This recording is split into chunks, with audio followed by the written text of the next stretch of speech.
Hey folks, what you're looking at there is one of our mule palms, and this one is supposed to be Butiagrus Butia jubea, and I'm kind of having my doubts on the jubea part of this. It actually looks a lot more like a Butiagrus to me with these floppy fronds on it.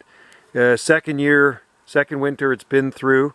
It is growing nicely. It's growing on a southwest slope, very sheltered under some huge strawberry trees and eucalyptus trees. And it seems to be growing at a pretty fast rate. I had this sent to me as a seedling from a grower in California. He sent me several mule palms. And we have another one down in this garden here. And then I have one in the greenhouse still. And then I have another one I had in the upper garden, which I thought was a mule palm, and I think it might be Syroxylon. So it was my bad. So I took it out. It was the only palm tree in our garden that had a little bit of damage on it this winter was the one that I thought was a mule palm, and I think it was actually a Syroxylon. So this one here looks more queen palm to me. And what I did for the winter time is I put some metal stakes around it, and I put a plastic bag over it. It had no artificial heat whatsoever, and I'm very happy with this palm tree. So it's very easy to do. Just squeeze the fronds up, and I just tied them up like that, and then I just put the bag over top of it, and it did very well. But the fronds are getting quite long now, and if you look at it, don't you think it looks more queen palm than Butia or jubea? So it did survive here. The coldest temperature we had was 22.1 degrees Fahrenheit, or just below -5 degrees Celsius, and it's growing in very well draining soil. It does receive a lot of sun. We turn around here. There's a jubea there.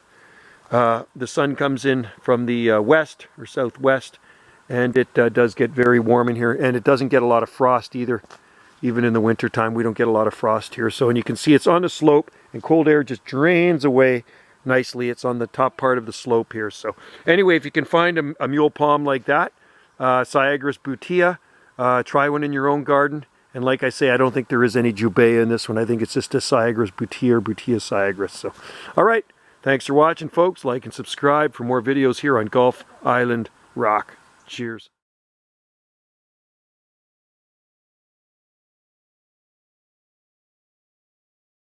Another nice palm you should try in your garden if you live in a northern temperate zone with winters that don't get too extreme.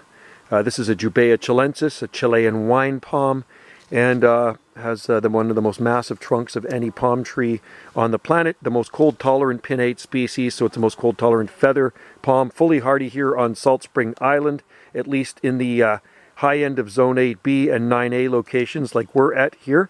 And this is seed grown. I grew this from seed. I got the seed from Locarno, Switzerland, and it's doing very well. And it seems to be growing at a pretty good rate. It is growing just beside Butiagrus Butia palm, and there's a Brahia armata here, little baby Camarops, and then there's Sable minor as well. So southwest slope, full sun, well draining soil, and there's a bunch of Trachycarpus princeps coming up around it. I threw some seed in there. They weren't germinating in the baggie, but they definitely came up outside. Somebody said, try them outside, Joe. They'll come up. So there's some Trachycarpus princeps there.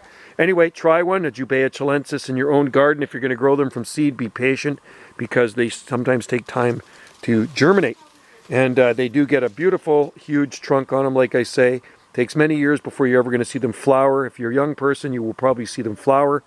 I will never see this flower in my lifetime. There's a couple of nice ones growing in our town. And generally a slow grower this far north, and but well worth it. It's just a really beautiful pinnate species that gives you a tropical flair to your garden, and native to Chile. All right, thanks folks. Like and subscribe for more videos here on Gulf Island Rock. Cheers.